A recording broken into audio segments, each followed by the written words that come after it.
Good evening, folks. Welcome to the LGBT Asylum Task Force's fourth annual gala. My name is Al Green. I am the Ministry Director, and I'm your very special host this evening. As you know, we have had to go virtual this year due to the COVID-19 pandemic. It is unfortunate, but with the very likely potential for things to get out of control quite easily from just one event, it is a necessity. As we join you in your homes this evening, we hope and pray that you're coping as well as is possible during this time. If you're not, please do not hesitate to reach out to someone. There is absolutely no shame in it. Now, at this time, I invite Maurice Newman to lead us in an opening prayer. Maurice was just hired as our Associate Ministry Director. He is, amongst many things, a former teacher and an asylum seeker from Jamaica. We are incredibly blessed to have Maurice on board as we go about the task of envisioning and shaping the future of this ministry. Maurice. Thanks, Al. Good evening, everyone. I am very much excited to take on this role as Associate Ministry Director. It is in line with my personal vision of helping people to become their better selves and to get ahead. As a former beneficiary of the task force, I know how important this work is in providing safety, assurance, and a hopeful future as asylum seekers navigate the asylum process. Let us pray. What a wonderful day it is. God, we thank you for such a wonderful day, such an amazing program, such a great community. We thank you that we still have good people, caring people in our world today. How good it is when we all can unite for a common cause. Thank you for sending Linford Cunningham 12 years ago to us, that this day could be possible. You have been guiding us for all these years, and we have done well. We know that this evening you will continue to bless us and care for all these wonderful and caring people who continue to demonstrate that this world can be a happy place.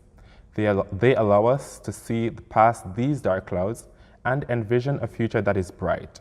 Thank you for the great success of this, our first virtual gala. Amen. Thank you, Maurice. Folks, are we ready to enjoy ourselves this evening? I trust that you got the chance to view the wonderful silent auction items that are on One Cause. It is the portal through which we are doing our silent auction just as we did last year, and you can get to it through our website, lgbtasylum.org.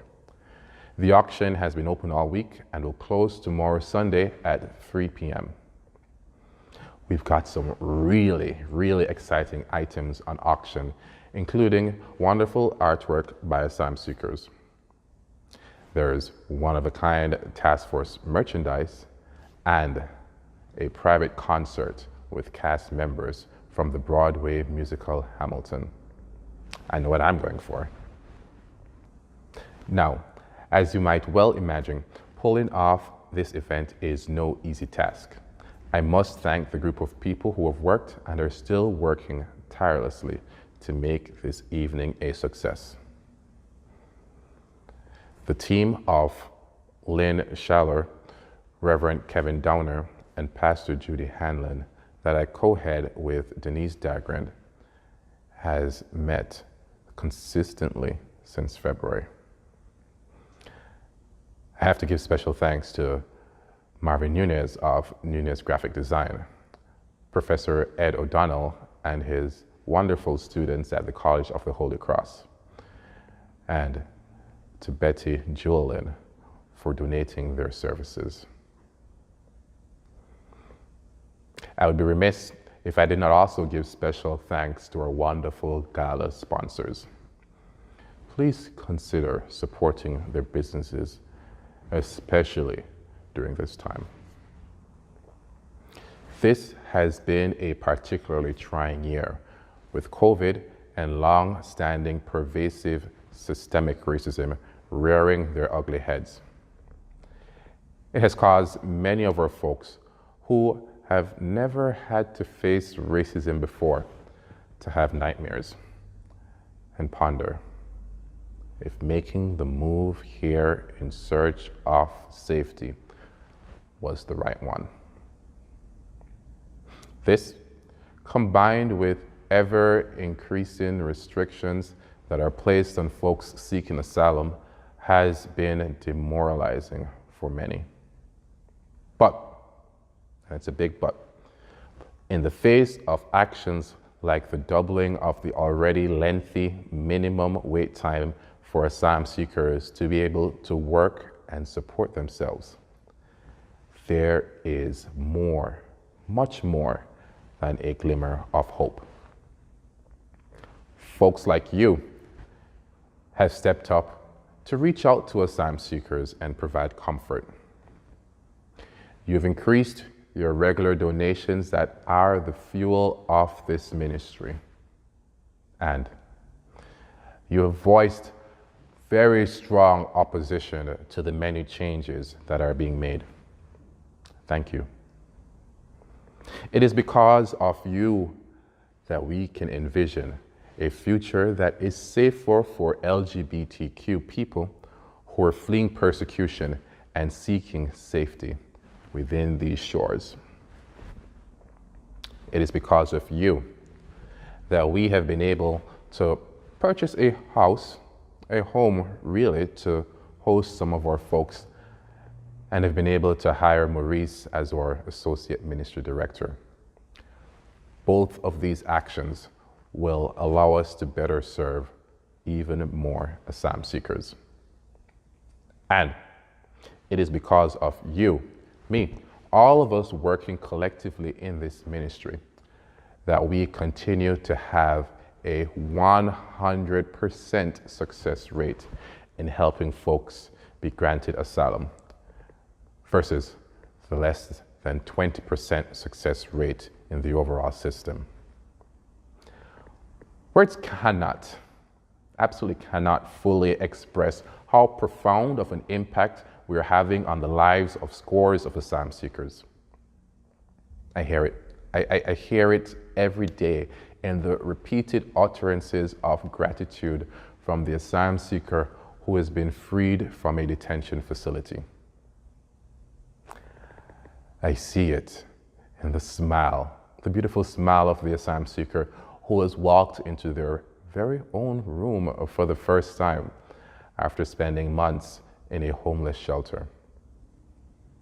And I feel it in the warm embrace that I receive after the asylum seeker has read or heard the decision that they have been finally granted asylum. All of this has been extremely heartening and is a direct result of your action. Last year feels almost like an eternity ago, but it was the 50th anniversary of the Stonewall riots. They were the genesis of today's Pride movement that has made waves throughout the world. Now, I strongly urge you all to not just pay lip service to the cause.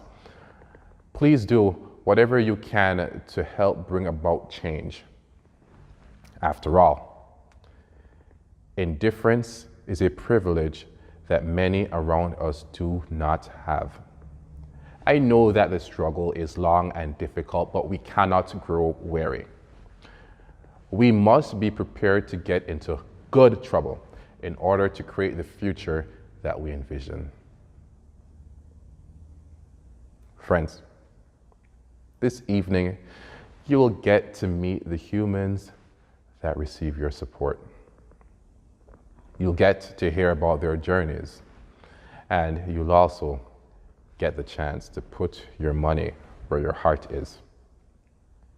Next up is the world premiere of a documentary that we have been working on with Professor Ed O'Donnell of the College of the Holy Cross for the past 2 years.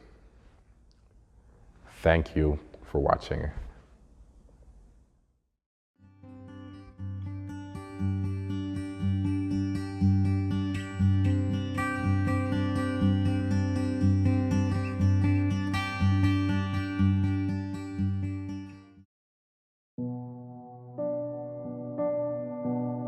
It's not quite an easy life living like a gay or lesbian back home in Uganda.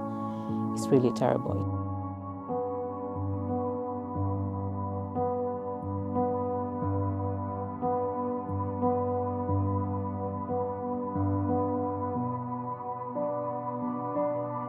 They wanted to kill me. They started beating me, kicking me everywhere.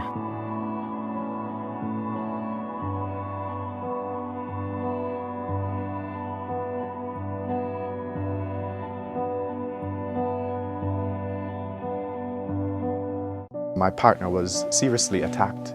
So he was stabbed 3 times. I was beaten, I was raped.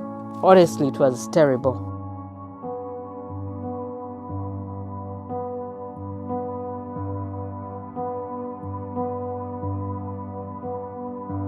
The gay community, we feel as if we have no place in Jamaica for us to be ourselves. In Uganda, you're like an outcast. Even though you're tortured, you're supposed to be tortured because of who you are.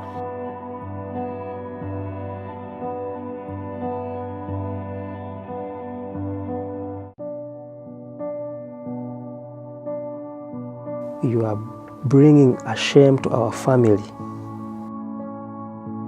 It's just that my father didn't want to see me ever again.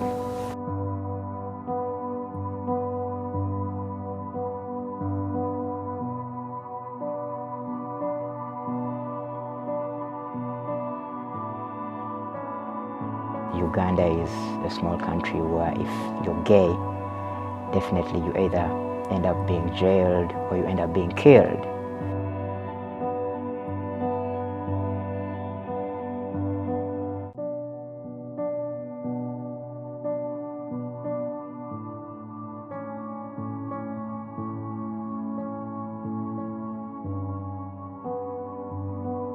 I hear a mob shouting that there was a lesbian living there. Law enforcement in my country, they don't protect gay people.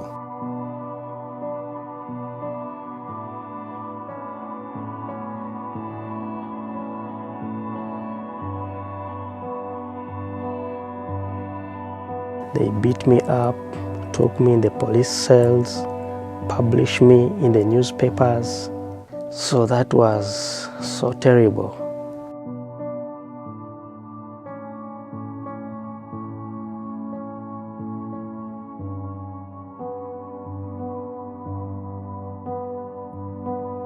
They were looking for me, they wanted to kill me. The people were shouting that police shouldn't have come because they wanted to beat me to death.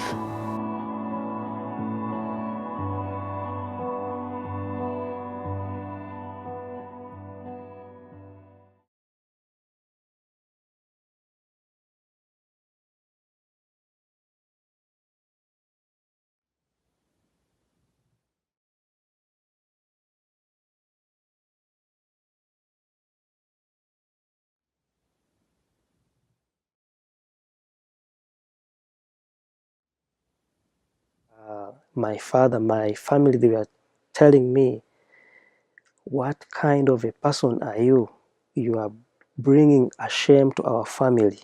Like these people, the relatives of my boyfriend, they were looking for me to kill me because they were telling me that I influenced their son.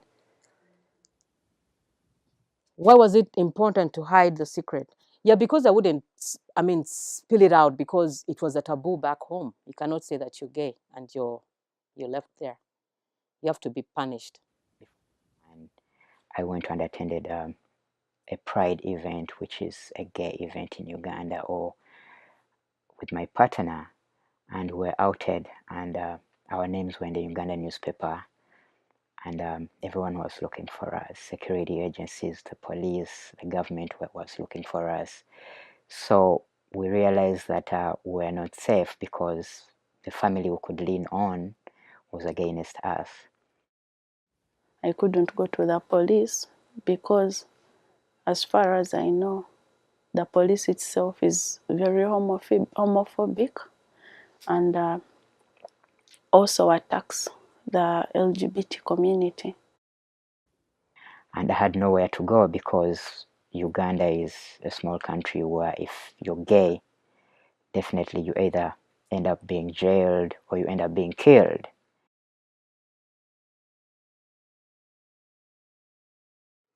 The people around the area where we are staying, they all gathered. They like punished me, and then my mom had like to chase me away from our home. She said that I'm shaming them. Unfortunately, my family came to realize that I was gay, and that was the beginning of my misery. I was disowned. My parents never wanted to do anything with me. They thought I would, spread this issue of sexuality to my other young siblings because they think if you're gay, you're going to give it to your other friends. So they never wanted anything to do with me. As far as I know, I'm the only gay person in my family. And when they came to know about it, it was really hard for me. Life was really bad because I was disowned. I felt misplaced because I didn't have anywhere to run to. It's just that my father didn't want to see me ever again. He only said that I should return home if I had changed, if I was not a lesbian anymore. So I met my friends. I thought maybe we were going out for a drink, as they had suggested in a call when they called me. But it turned out to be a different thing, actually. They wanted to kill me. They started beating me, kicking me everywhere, saying how I'm a disgrace to them, saying how I'm a shame to them, And I could not go to a hospital because what would I tell the doctor? That I was beaten because of this? That would actually land me in jail. I recall one evening when I was exiting a saloon, being attacked by a group of men. One of them got a metal and hit me on my left foot, part of my right shoulder. They kept pushing me and shouting.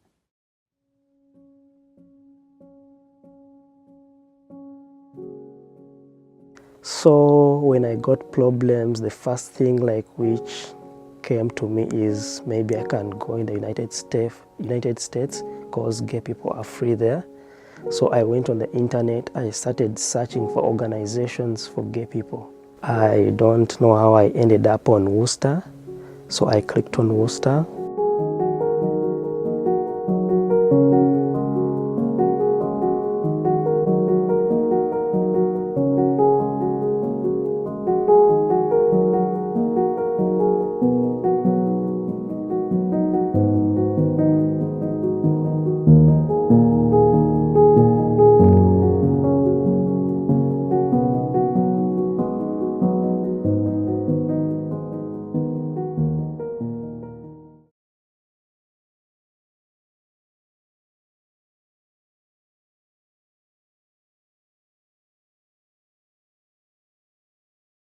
Whenever equal marriage was on the table, one day I went to WPI to hear the plaintiffs who were suing the state of Massachusetts because they were gay and they wanted to be married. And a pastor who was a Universalist Unitarian stood up and said, you know what? The reason we have this problem is because of religion. And I said, oh, that's my arena. Let me pay a little more attention to this. Long story short, I got involved in the equal marriage movement. I did get on the newspapers as a daughter of perdition and a bad preacher. So the publicity of that was why the task force started in this manner. Our first gentleman who came as a gay man, number one, he says, I don't know where I'm going to live. Number two, I don't really have food much of the time. But the worst thing is, what if my Jamaican pastor was right and I am an abomination and God hates me? What if that's the case? And she remembered me being in the papers. Didn't know me before at all. And that's why you get noisy if you're involved in justice work, get noisy. And she called. And we met Linford at that door right there and asked him what he needed. And all the people in this little church said, well, let me give $10, let me give $20. And we just started a little fund to pay for some of his apartment and some of his food as we were able. And the long story short is that half of Jamaica came after that because they knew Linford and he had been an advocate in Jamaica, and they started, oh, there's a haven in Worcester, Massachusetts at this little church on the corner of Clover and Knox. I came to the US for undergrad at WPI. And then upon completing my studies, I was faced with the choice of having to either return home to a country that didn't accept me for who I am, or try to find some other means of escape. I chose to go the route of asylum. I remember the very first time I stepped in here, the first thing that I noticed was that quilt over there, the rainbow colored quilt. And I remember thinking to myself, okay, well, this is different. I mean, here I am in a church, and this is just so openly displayed. The second thing that I noticed was that seated right in front of me was a lesbian couple sitting there, taking part in service, and no one caring at all that they were a same-sex couple.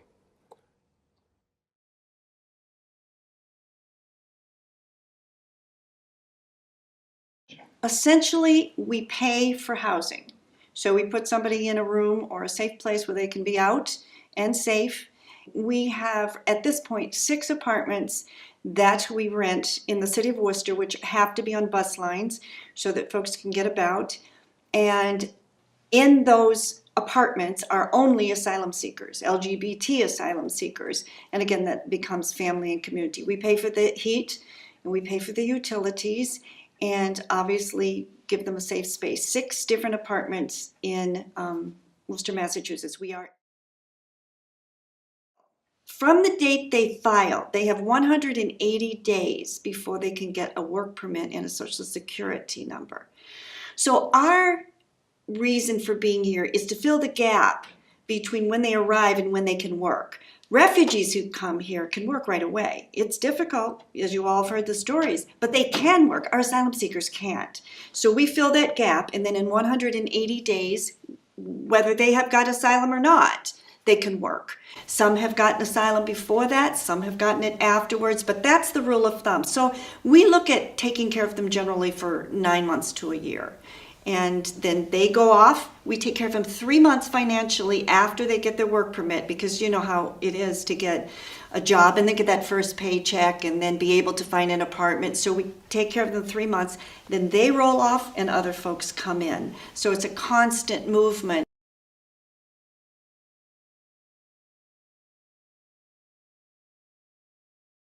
We host a community dinner here at Hadwin Park Church every second Monday of every month, whether it's rain, shine, snow, or public holiday.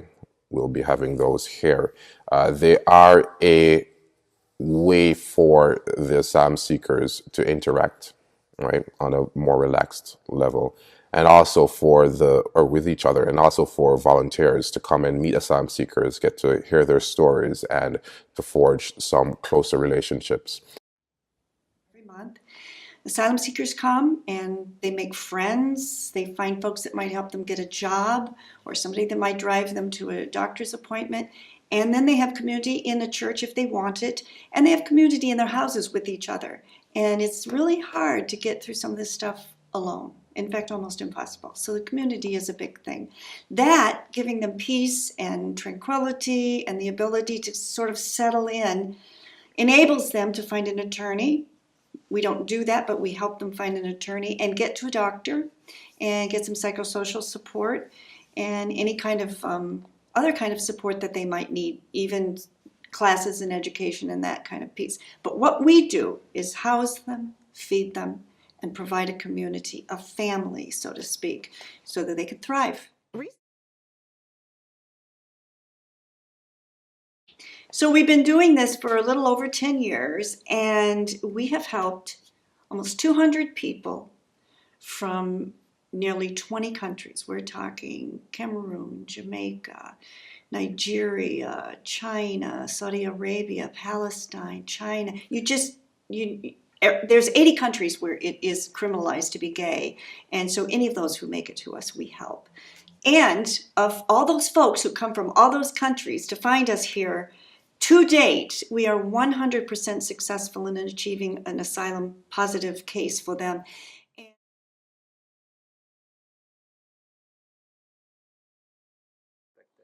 I've just found out that the people are so friendly and loving and caring, I should say. They're really warm, and you feel at home. You feel like you're in another family away from family. So I feel that even though I'm not with my family, I feel like I have another family at Hadwin Park Church. I'm so grateful for that. Yes, and meeting new people all the time. I'm so grateful. It's where I find peace, I mean, we worship the same God, so I've come to notice that it's the only safer place for me. It's the only community that I will feel loved and accepted. I mean, it's the only place that I can express my sexuality without hiding it.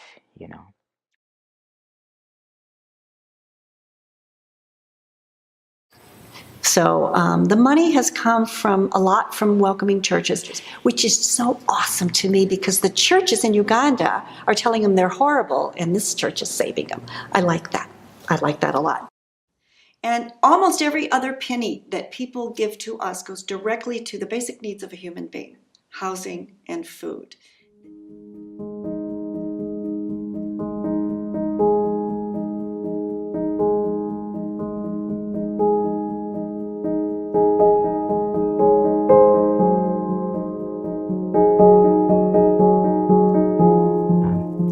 I arrived to the United States 3 years ago, and that was in 2017, where from Uganda, and I was welcomed by the LGBTQ Task Force and Hadwin Park Church. I didn't have a community, even moving here from Uganda, coming to a foreign country. I really didn't know what was in my future. I really didn't know where I was heading to. But because I was looking for safety, because of my sexuality, I found out this would be the best place for me.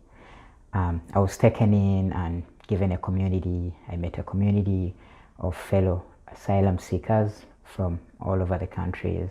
I was given a place to stay, and I felt safe for the first time in my life.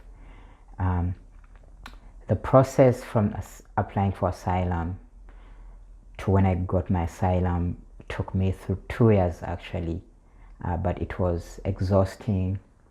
It was a lot. It brought in a lot of memories that I never wanted to talk about. In 2019, I was able to be granted asylum, and it's been a year right now since I became an asylee, and I'm looking forward to applying for my green card or adjusting my status. I want to thank the task force for giving me an opportunity to move to this country, for giving me a place to stay, and with that I want to build myself.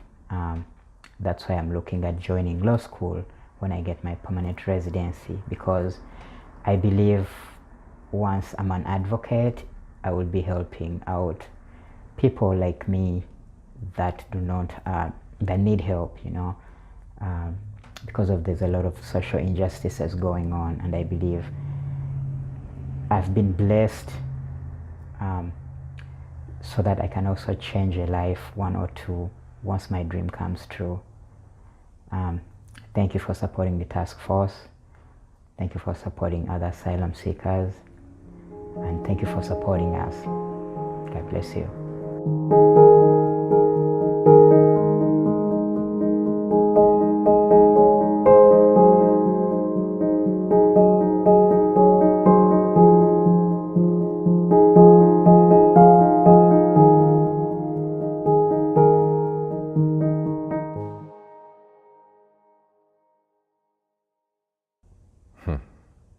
Friends, those are just a few of the hundreds of heartening stories that we've heard throughout the years. We have not been able to assist everyone as much as we would love to, but we have done as much as we have been given the resources to do. The more that you donate is the more support that we will be able to offer. Just in the past 3 years, we have nearly doubled the number of folks that we are supporting.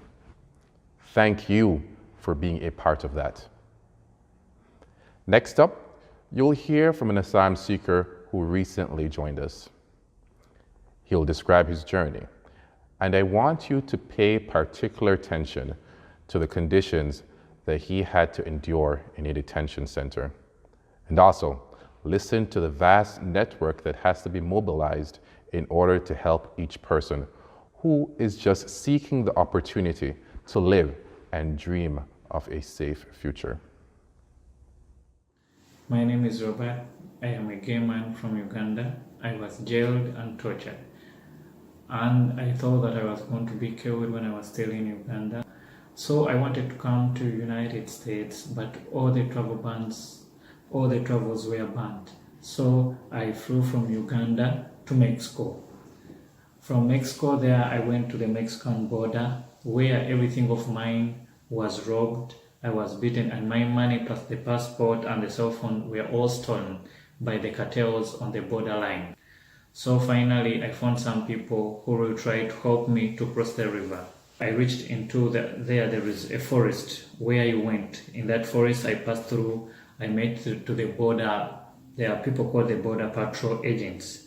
When I reached to the border patrol agents, I told them that I'm seeking asylum in the United States. So to my surprise, they just take me to the detention. The first detention was so cold, and there was a lot of light on it. That light was sharp. It could affect your eyes, and the coldness was too much. You could be hungry the whole night. In those detentions, you could sleep on a small bed with 1-inch mattress. You could eat only like one bun, one bread. You eat like one bread and you take water. I called my friend, one of my friend who was living here in Boston. When I called my friend in Boston, I told him that I want to be helped. I want to get out of this prison. So my friend told me that I can help you, but there is Pastor Jude Halton who can help you. So I called Pastor Jude.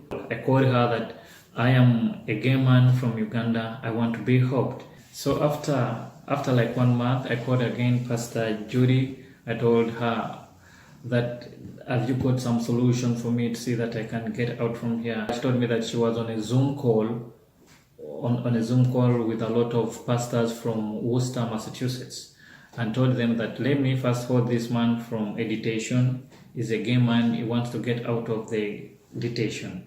So there was Reverend Natalie Webb from First Baptist Church in Worcester. That Reverend he first worked on the border of Mexico. So when he heard about that, she told Pastor Jude that there was a friend. He had a friend who was a lawyer at that Texas border. So that lawyer, he tried to find me. The lawyer is called Jennifer. He tried to find me in all those detentions. So he got me at the detention. That detention was called Ellie Valley Detention Facility. He found me there.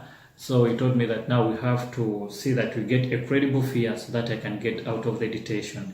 Because the credible fear, because of the due of homophobia, and there was a lot of COVID, and I could get hungry the whole night. Sickness was there too much. It was real horrible in that detention. So we were lucky God was on our side. So when we went to we saw the lawyer went to the judge, and the judge gave us a bond. But that bond was too much. The judge gave me the bond of 10,000. So we started to look for the bond companies all over the United States. But I was lucky that the bond company in Massachusetts had my situation, and they paid my 10,000 bond. The first baptism church in Worcester paid my airfare. When I landed in Boston, I was picked up by Jude, who had referred me to the task force. He drove me to the hotel in Worcester, where I was quarantined for 14 days. That hotel was paid for me by the task force. So I reached there, it was around 2 a.m. in the night. I met the ministry director, who was called El Green. I was so happy that the time I saw El Green, he brought for me a telephone, which I'm using even right now, and a laptop. They paid for me for that hotel, and they gave me things to eat and some money from the task force. So I never knew in my life that there was a church which could believe that gay man is also created in the image of God. So, but I cannot forget August 20th, 2020, the day I was released. Because when I was there at the border, I thought that I'm going to be killed by the cartel. I thought that I'm going to die of COVID. I thought that I felt that I want even to commit suicide when I was in the detention. Because in the detention, it was really horrible. You could be hungry the whole day in, day out. So after that, I was taken to another apartment by the task force where I live now. So I want to tell everybody that to believe in God, that God still makes plans to everybody, and God is still making more miracles to the people. I thank everybody who has been there for me to see that I get out of the detention. I thank the task force. I thank the baptism church. I really love you, and I really thank you for all your efforts you have made me to be here right now in the United States. Thank you very much. It's good to be with you at Gala 2020. 12 years ago, when Linford Cunningham walked into Hadwin Park Church at the urging of attorney Lisa Weinberg, I had no idea that a night like this could happen. In fact, I figured we'd help this one young man, Linford Cunningham, and that would be it. We would be a good church. But Linford was a leader in Jamaica. He was a human rights activist and worked at an NGO called J-Flag. So when Linford arrived safely, all of Jamaica heard the word. So from 1 to over 300, after 12 years of hard work and your incredible and increasing support, we're here.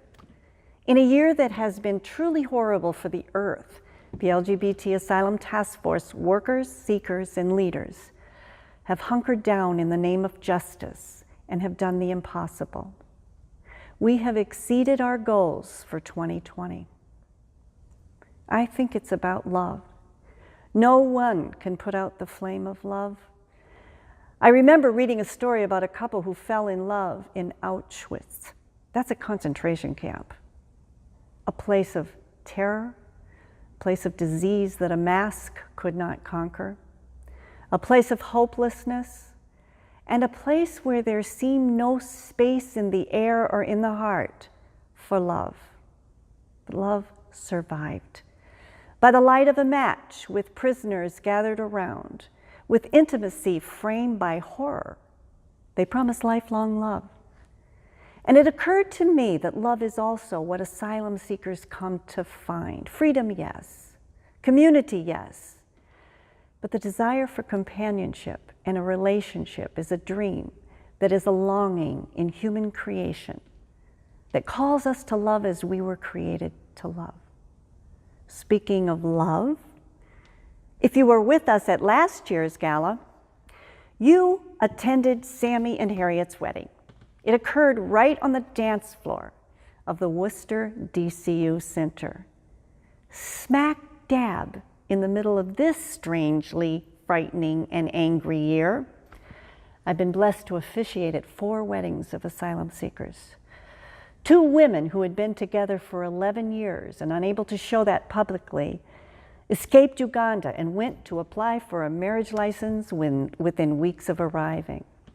Another asylum seeker met a handsome American man online, and the small church wedding was zoomed to Jamaica and family members throughout the United States. Another trans woman married the love of her life, only the couple and me in front of the altar at Hadwin Park Church.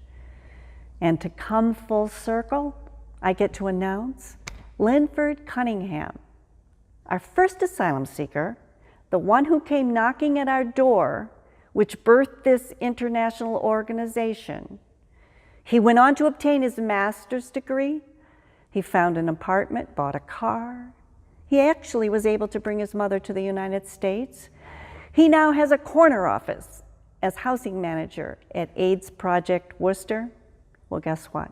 He will marry right here at Hadwin Park Church on October 10th.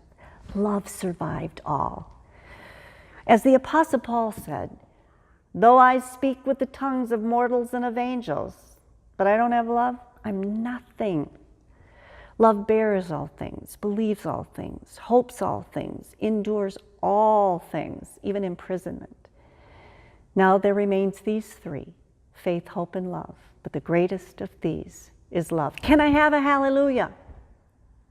Oh yes, Linford is a citizen and can now vote. That deserves another very loud hallelujah. When Hadwin Park Church members were the only source of funds, the help was minimal. 12 years later, you have made this happen. Pat your little selves on the back right now. Since the travel ban, the leaders of the task force wondered if we might have less work.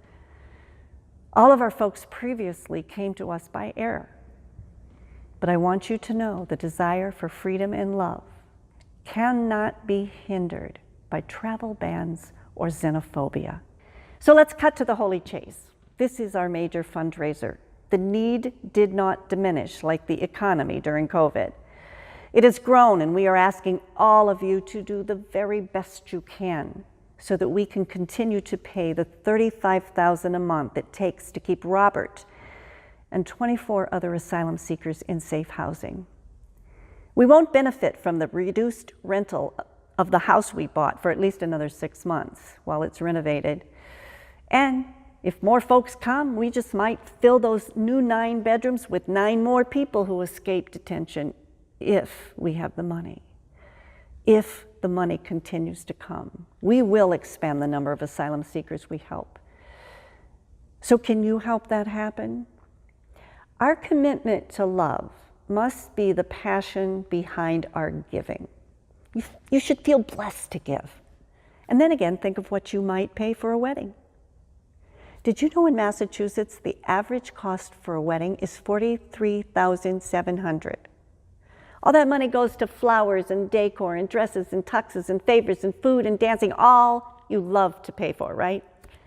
If you give $43,700 to us tonight, love will occur rather than death, hope rather than despair, and freedom rather than imprisonment. So if anybody out there has $43,700, remember it's tax deductible and what will go to save lives in our program. Living on a fixed income and you can only give $10, an asylum seeker like Robert will say, thank you for saving my life. You have brought us this far. We know that you will take us into a bright future in the year 2020. May God richly bless you. Amen.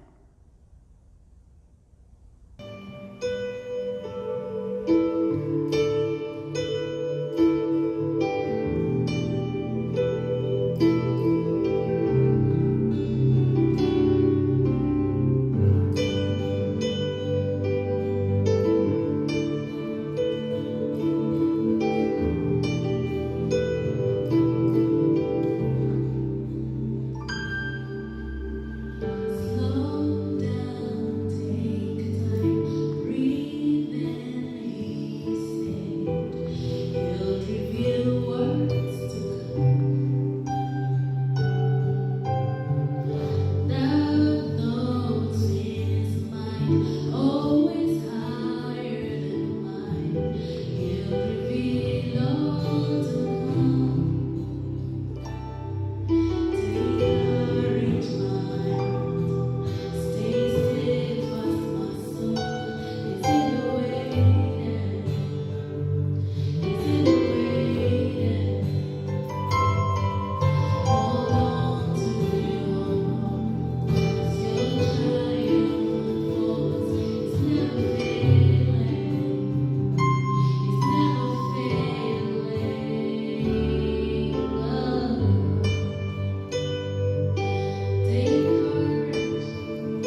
Wow, wasn't that great? Folks, that concludes our formal program for this evening, but be sure to stick around for our virtual 2-hour dance party with DJ Alexei. Alexei is an asylum seeker from Russia who is a remarkable singer and musician. The party will begin in just about 3 minutes, which is just enough time to replenish your drinks, make another or few donations, and bid on some more silent auction items. Remember that the silent auction will close at 3 p.m. on Sunday. Thank you so much for your immense support, and have a great evening. All right, that's a wrap. All right, let's get ready to party.